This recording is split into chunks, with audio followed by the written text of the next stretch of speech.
আরে বাবা, তোর মা আর বাবা কি করবে সেটা ওনাদের ব্যাপার। এই বিজনেস ওদের পাল্টেবে না কি করবে সেটা নিয়ে তুমি এত ঝগড়া করার কারণ কি? আর এটা নিয়ে তো কেন বাড়াবাড়ি করছো? আমার মা বাবার মধ্যে বিছানার চাদর পাল্টানো নিয়ে ঝামেলা লেগেছিল। মানে আমি আমি মার সাপোর্ট করেছিলাম, হ্যাঁ বাবা ঠিকই তো, মা তো বলেছে তুমি পাল্টাতে পারতা।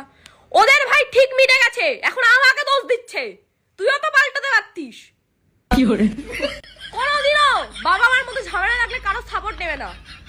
ওদের ঠিক ওদের সব সমাধান হয়ে যায়, লাস্টে আমাদের দোষ হয়।